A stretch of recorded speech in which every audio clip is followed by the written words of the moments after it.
when I say the current state of Web3, like we are in the replication stage. Like just like if you go through all of these financial primitives, borrow, lend, trade, these have been the financial primitives from the Tradeify like and the Web2 industry. Okay, like we have had these borrow, lend, trade, um, um, all of these like I already exist in Web2. Okay, the current state of Web3, like we are all just trying to replicate whatever we had in Web2 to Web3. Okay, this is the current state. And when it comes to Web3, there is so many innovation, like with so many ways to innovate. The current innovation, other than the replication, whatever we have done so far, of lending, borrowing, and all of this, we also see some of the innovation. These are some of the things which I could name it. Okay, flash loans is one of the biggest innovation in Web3 and DeFi. Okay, if you see like flash loans, you can't do it in Web2. It is never possible to do it. Okay, like there is the with the financial primitives and the way the economy is structured.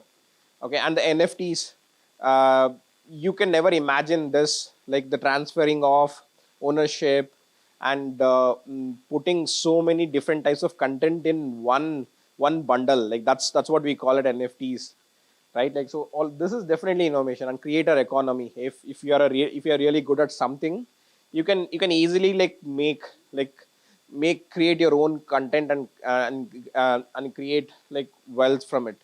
Okay, this is the situation. Okay, like even then, okay, there is more innovation. There is more room for innovation. Okay, like we have already captured borrowing, lending, trading, all of this from Web2, and also we have come up with some of the innovations.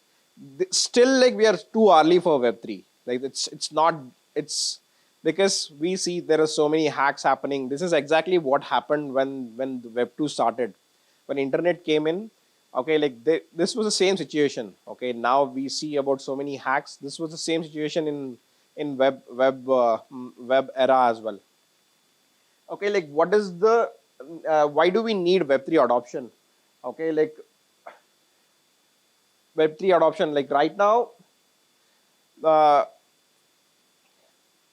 entire like DeFi economy, let's say couple of right now, if you go to the stats of DeFi, Llama, like on DeFi Llama in the existing TVL in DeFi, it's around 19 billion worth of assets being locked. Okay, the Web2 economy, Tradeify economy, it's around like 400 trillion. Okay, if you can get at least 2% of the entire economy like to Web3 from the Web2, like it's almost it's almost 100x from what we are in the current situation of Web3. Okay, like the current what I see with the current ecosystem in Web3, everybody is like it's too much technical. Okay, if you go back to the background, like MetaMask was built as a developer tool. Okay, it was not built for a wallet for mainstream users or any crypto native users. Okay, then they didn't do a lot of iteration on user experience. They just like let the user use the same user experience and people just adopted it.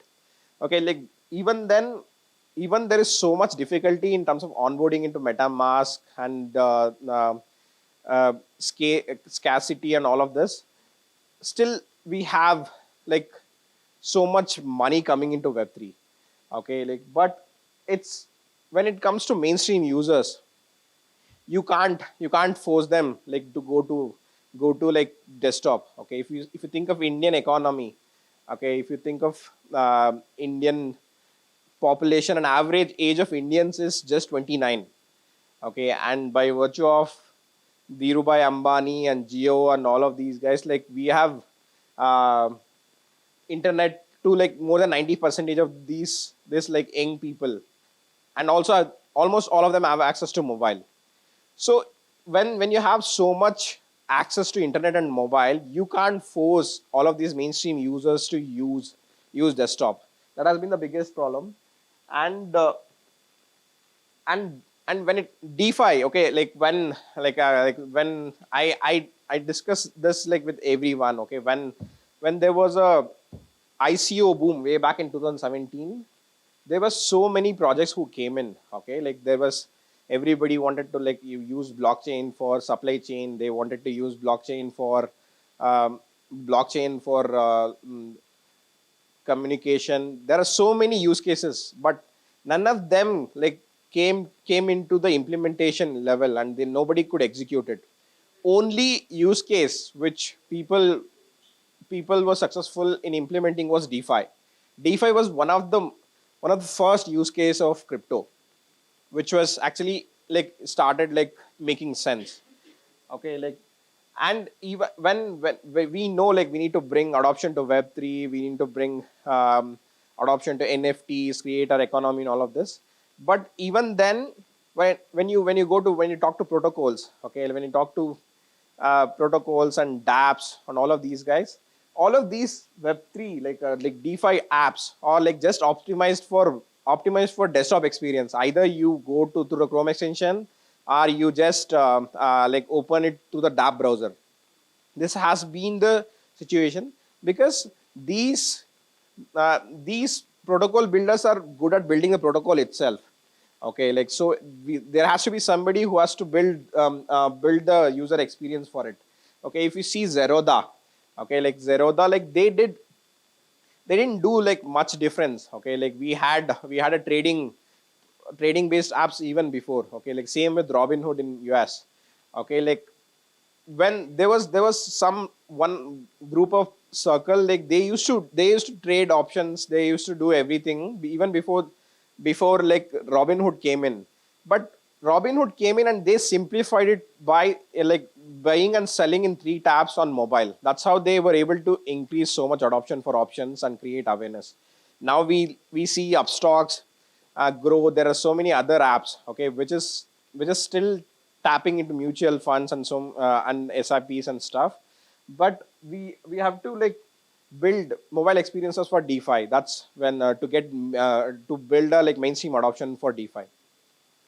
Okay, like what are the friction for Web3 adoption? Like this is what I feel. Okay, like let's say if I want to onboard, okay, like let's say like I'm not familiar with Web3 at all. Okay, if I want to onboard somebody to Web3, the first friction is no easy on ramp. Okay, like I know there is Transact, there is WazirX, there is CoinDCX.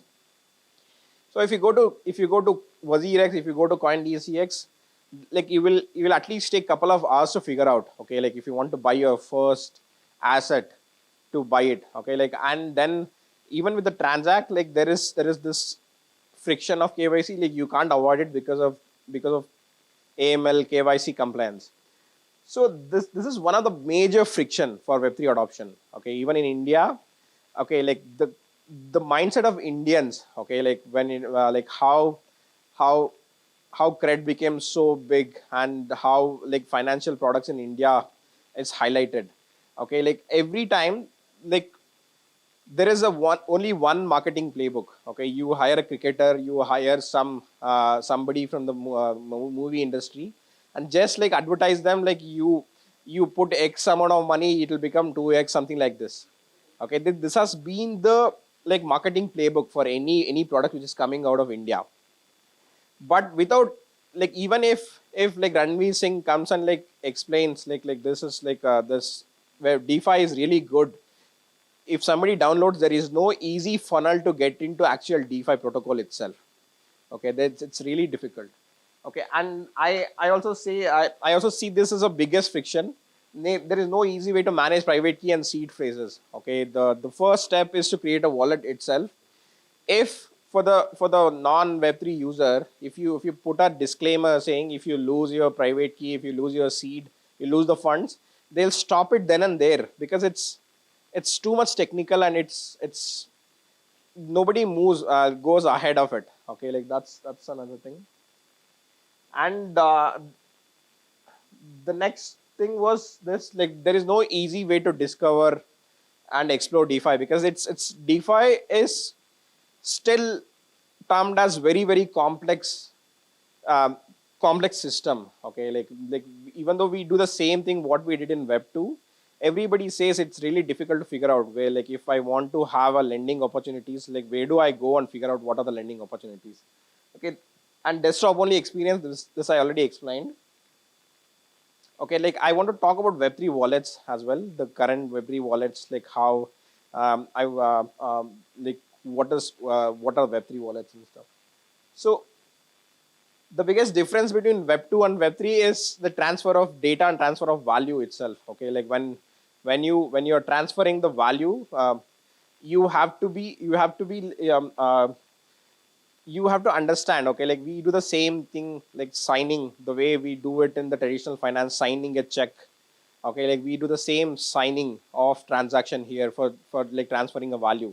It's all the same concepts have been taken from the traditional banking, but but still the use cases of Web3 wallets. Okay, like, it'll facilitate signing of transaction and transferring of assets. Okay, these are the things which you can do, like, in Web3 wallet. Okay, like, send, receive, and like this. These are some of the examples of this Web3 wallets. Okay, and average Web3 native user, what are the things these guys do? Like, well, like, if you are a very good crypto native guy, like, you know a lot of things in DeFi. So I store assets, I send assets, I trade my assets, I transfer my assets, I buy NFT, I probably lend my assets on some protocol. I probably stake my assets in one of in some protocol. So these are the basic things what Web3 native user can do. Okay, but with the current Web3 wallets, you can't do all of this. Okay, the discoverability is still very difficult, and like, you will be forced to go through the web dApp browser. Okay, dApp browser experience. Okay, and we have smart contract wallet. Okay, like, smart contract wallet, like, it is going to play a really big role in onboarding the next billion users for like Web3, because like it has a lot of unique features. Okay, let's say, like, the as I said, the DeFi is complex, and you need to like go through approval flow, you need to go through gas there. You, even though you buy an asset, okay, like, if you want to transfer, if you want to do something with your asset, you need to have a native token for the gas. So all of that friction can be removed through smart contract wallets. Okay, like, it can easily be removed by smart contract wallet. And also, using smart contract wallet, you can, the private key management and seed recovery, the private key recovery can also be implemented. Okay, this is already being implemented on Argent wallet, Genesis, and Ethereum. Like, this is already demonstrated how easy. Okay, like, when you do like certain operations again and again, like probably trade and stuff, if you use smart contract wallet, it removes the friction by not going through the approval process again and again, because you have already given approval for the smart contract wallet itself. So this is one thing. Okay, next comes the DeFi wallet. Okay, like, DeFi wallet, I call it's a DeFi wallet. It's not just Web3 wallet, like, it's Web3 wallet and more. Okay, it's Web3 wallet and more. So what is the need for DeFi wallet? Okay, like, why do we need a DeFi wallet? Okay, so this was one of the tweet which I got from Twitter from Balaji. Okay, so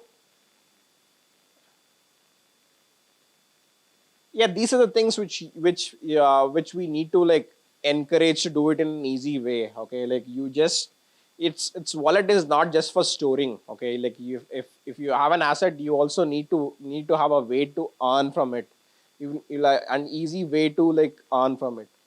Okay, and this is one of the slide from Bankless. Okay, like, this is the traditional money, like, how, like, which is there and is relevant for Web 2 and also Web 3. What are the things people do? These are the things people can do. Like, how, like, imagine doing all of this in one place. That is called as a DeFi wallet. Okay, like instead of with less friction and less complexity. Okay, this is this. And so when I said mobile DeFi experience, right? Okay, like, when you build a dApp, like, with considering only desktop in mind, like you leave out a lot of mobile users. Okay, that's not going to help us in building a very big like Web3 adoption. Okay, and DeFi wallet like can also be considered as self-sovereign bank. Okay, I have an asset. I am, instead of putting in a bank for fixed deposit to earn money, like I am putting it on my preferred way. Like I can withdraw it anytime. Okay, like that's for DeFi. And super app for Web3, because like 1.5 year down the line, there was only one chain which is relevant, which was Ethereum.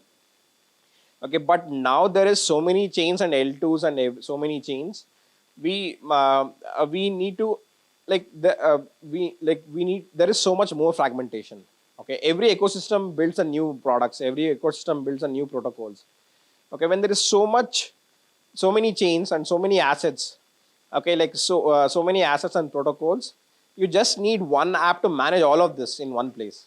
That's a super app for Web3. And verified smart contract registry is something, okay, like the biggest hack which has happened in last 9 months, in be it an NFT hack or through the Discord or anything. All of this happened because of through the phishing. Okay, like URL phishing and stuff. So if you build a DeFi wallet and yeah, force it to use certain things on mobile, you can easily have a registry for this verified smart contracts. Okay, like you can definitely avoid the hacks and the rich push notifications. Okay, yesterday like Slope wallet got hacked and there are a lot of funds transferred by a hacker. If you can't notify the status of your position, be it like transferring of assets or probably any of the DeFi positions, it doesn't make any sense, like because every block mined on blockchain, like the state of the DeFi changes. Okay, every like so like there is a need for all of this. These are the requirement for DeFi wallet. Okay, that's exactly what we have built at Frontier. Frontier wallet is a multi-chain DeFi wallet for everyone. Okay,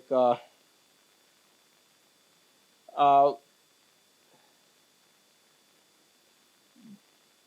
these are the things which we do. Like we support multiple chains, we support multiple protocols. All of this we have implemented in a native way. We don't force anybody. Like if somebody wants to trade, you get a mobile experience for trading. Somebody wants to lend, you will get a, if you want to lend it on Aave, you'll get a mobile native experience to lend it on Aave. Okay, like that is one thing.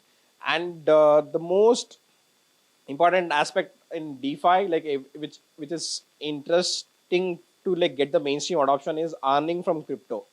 Okay, like so in the last 15 months, WazirX, like CoinDCX, like CoinSwitch, all of these guys, they all endorsed people to buy crypto. Okay, there was only one message. Okay, like you buy crypto, like you buy crypto that it at this price. Is last year the price was this year the price is this. Okay, like if they were just speculating, the entire the message is around like the price will go up. Okay, but the Indian mindset, like even the emerging market mindset, the way it works, how can we earn crypto? Like let's say if I have a crypto, how do I earn more out of it? Okay, like that's the discoverability of that is done really like in a simpler way in Frontier wallet as well. Okay, that's it. Yes. You mentioned smart contract wallets. So since you mentioned smart contracts wallets, Yes. account abstraction is also going to come in future. I wanted to know your view on account abstraction and if Frontier will be moving towards a smart contract wallet in future or not.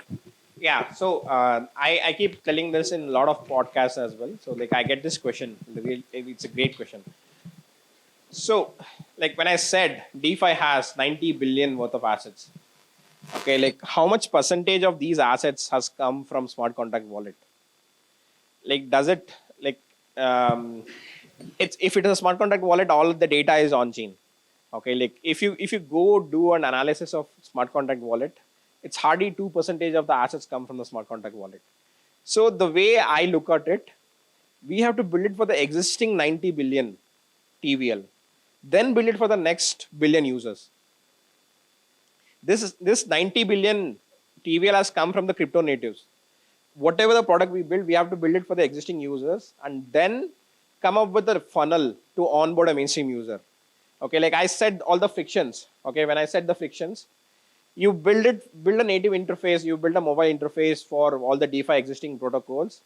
You onboard all the existing crypto native people to use us, and then come up with a funnel. Okay, come up with a social auth, and come up with an easy way like two tap on ramp, and then like probably like guide them to earn crypto once they buy it. So if I want to do all of that, like I have to build it for the existing economy first.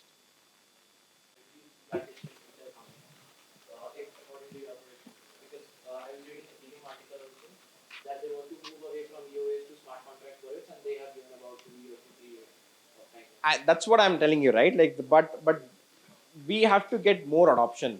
Okay, like right now the adoption is with the whales, like with all the crypto natives. They know how to manage private key. They know how to manage a hardware wallet.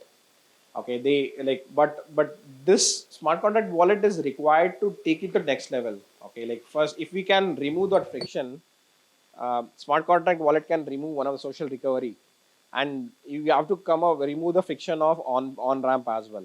Okay, like if we had on ramp as well, then like if then like we will have a bigger adoption. Okay, for that. Okay, like we I in terms of definite timeline, we don't know, like because it depends, because like 1.5 months back, the TVL in DeFi was 400 billion. Now it is 90 billion. So like it's you can't just judge it, but we just have definitely have to innovate and create more education content.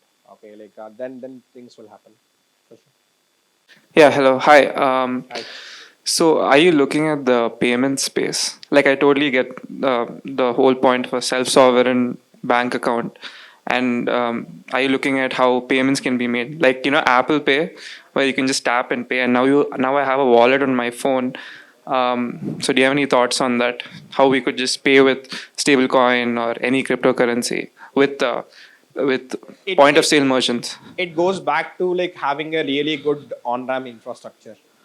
Okay, if you have a on and off ramp, really good on and off ramp with a less slippage. Okay, like a payment is just another tap. Okay, it's not very complex. Okay, like it's another, just consider payment as another tap. Okay, like it's nothing different. Okay, let's say I want to pay like pay in Paul's hotel like probably 1,000 rupees. Okay, like if I want to sell my USDC for the same, if there is a very good on ramp off ramp solution which yields very less slippage and fees, I'm happy to use it. But the bigger problem is we need to have an on and off ramp itself. That's not being solved yet. So there are on and off ramp solutions. So what's the existing problem with these current solutions? um, Current solution is, let's say like if you go the existing problem is there is a lot of reward rates. Okay, you don't there is not enough liquidity. Okay, let's say like I want to purchase 1 million 1 million USDT. Okay, there is no on ramp which can provide such deep liquidity. Okay, like it's, if 1 million is probably like it's a big number, but what if, like how do you get a mainstream adoption like when the volumes are high? Okay, let's say if for the Indian ecosystem, if getting 1 crore user is not a big deal. Okay, if all of them want to invest 1,000 rupees, 2,000 rupees, the liquidity like requirement is huge. Okay, we cannot have that, we don't have that infrastructure yet, because and also there is a lot of regulatory uncertainty. Okay, like there is so much stigma around, like crypto is still not being accepted as a first class like tech and stuff. Just one last question. Is this a problem everywhere in the world, or is it like country specific, like the regulatory issue? Like, do you think? It is definitely like it's very early days in Web3. Like it's a problem everywhere, but like whoever like adopts it in a really way, a really faster, like they will have a bigger adoption. Okay, like it comes down to adoption. Even then, there is way to like bypass the regulation and do things. Okay, like let's say right now, like if you trade on WazirX, you need to give 1% tax. Okay, if you trade on chain, like nobody gets to know. But like ultimately, if you want to cash out that report, you have to report you have made this much profit. Like I'll pay the taxes. Okay, it all comes down to like how fast some countries will evolve. Okay, it's the same everywhere. No country has a like strict regulation. Some of the countries might have accepted like crypto as a mainstream asset, but it's still a long way to go. Got it. Thank you.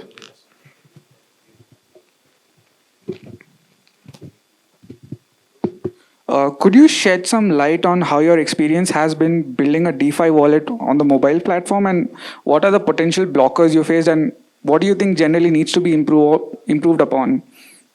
The biggest challenge while building a DeFi wallet, okay, is the data itself. Okay, like building mobile products, we have been doing it from 2005, 2006. Okay, building a mobile product is not a big deal. Okay, like India has like lakhs together like mobile developers. Okay, and there are so many development shops for building mobile app. Okay, but like getting the decoded data from the blockchain is not straightforward. Okay, like building a price store with the historical prices is not straightforward. Okay, if you want to like enable like native interface for a protocol for like, let's say Aave, you need to have understanding of the protocol itself first, then you can implement it in native way. So that's these are the biggest blocker that like there are some of the third party API providers. Okay, like which they can provide balances, history, and all of this. Just think of building it yourself. It's not going to be straightforward. Okay, let's say I said there is a need for push notification if the assets being transferred. Okay, every time one block is mined on Ethereum, okay, there will be probably 225 transactions get mined. Okay, like one with one block. Okay, the block size, like as per the block size, 225 transaction. Each transactions has these much data. There is a transaction receipt, there's a transaction logs, there's an internal logs, there are so many internal changes. Imagine indexing all of this data and unmarshal it in a way like it can be presented on the mobile. Okay, that's data itself is the biggest problem. Okay, like building an API for the existing blockchain in a readable way is the biggest challenge, and understanding the smart contract wallet, smart contracts of the various protocols is a biggest challenge as well. Awesome. Any one? Maybe we have one question. Yeah. So, like as you mentioned that the DeFi wallets, they have an option to, let's say, lend or invest. Like user can directly do it from the wallet itself. Yes. So how do you decide which protocol to use for the lending? Let's say, for example, Aave or other protocols. We will leave the decision to user. We facilitate the discoverability. We are not a custodial wallet to like make a decision. Okay, like let's say if you put this money on Vault, okay, like they take a decision, but we are just facilitating a way. Like we will make it simpler to like choose whether it's Aave or Compound based on probably you do the comparison. Okay, like if you lend Aave like if you lend USDT on Aave, like you're getting 12%. If you lend USDT on Compound, you're getting 13%. You take the decision. We just facilitate the interface. That's the major requirement for the non-custodial wallet. Okay, we don't make any decisions. We make it simpler.